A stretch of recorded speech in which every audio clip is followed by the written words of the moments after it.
I'm Jessie Robertson from the University of Alaska Fairbanks, and this is Alaska Voices, a place for communities to connect through conversation in order to build a better tomorrow for Alaskans and the world. Originally, I grew up in Gakona, Alaska, Tyonek, Egypt, Idaho, Rampart, St. Lawrence Island, St. Paul. and I'm here with my student, my science buddy, my teacher, my homie. I'm his daughter.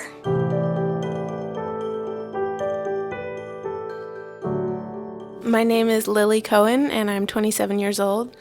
And Bob is my boss and also my friend and colleague. My name is Bob Bolton. I'm 48 years old. I'm in Fairbanks, Alaska with my friend and colleague and I guess employee, Lily Cohen.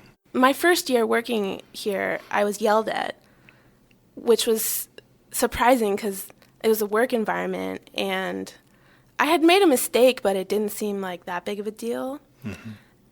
And I was really upset, and then I realized that was probably me experiencing sexism. They weren't yelling at me for being a woman, and maybe they were having a bad day, or who knows why they thought it was important to yell at me. But I just don't think that a man would have been yelled at. Mm-hmm. And so it's just easier to yell at women, and it's just more blatant here. Mm-hmm. So was that the one experience that sort of like said, I need to do something about that? What really opened my eyes was my friends telling me their experience of being raped. So in a lot of field work, you're in a remote setting, which always you can have a satellite phone or a satellite tracker, but people didn't always bring them. So one thing that we did is say that this needs to happen, and you need to have a plan that says how would you remove someone from the field if they wanted to be removed or felt that would be the way.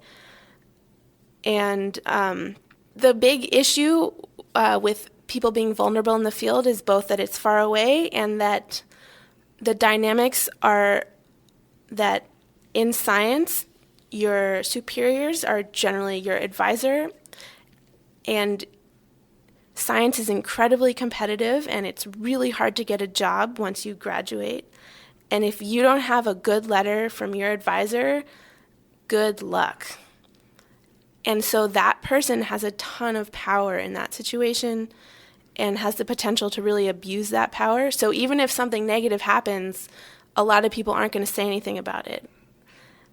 And for some reason, being far away from the real world seems to catalyze negative experiences. Yeah.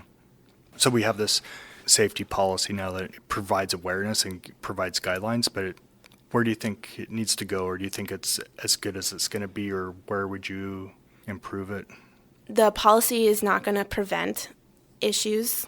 So we can't talk about specific incidences, but we both know that one recently happened, and because we've been talking about this, the leadership knew that what they needed to do was listen to this person who was being harmed, keep that person constantly in communication, and give them back power so that they were in control of what needed to happen to make them safe, and to constantly loop back and talk with that person. Mm-hmm. And in the end, they told me that they felt supported and listened to, and that seems like a huge success. Like, it's terrible that that person was sexually harassed, but being able to move on and feeling supported by your superiors takes away so much of the trauma that women often experience when they try to report and then say that the reporting experience itself was worse than what they experienced. Really do appreciate you talking about these topics, and so thank you very much for that.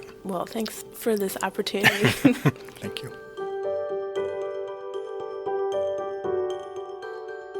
Alaska Voices builds bridges by creating a space where community members, friends, policymakers, and scientists can share stories and place-based knowledge.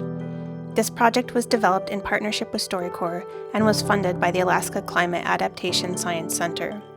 Additional funding was provided by the University of Alaska Fairbanks Chancellor through a generous gift from the Bentley Family Trust to the University of Alaska Fairbanks. Alaska Voices would not be possible without the help and efforts of an amazing group of people. Our producer and audio engineer is Kelsey Skonberg of Mossy Stone Media. Our podcast and outreach specialist is Mike DeLue, and our website designer is Carolyn Rosner. If you are interested in more conversations or information, please visit our website at alaskavoices.org.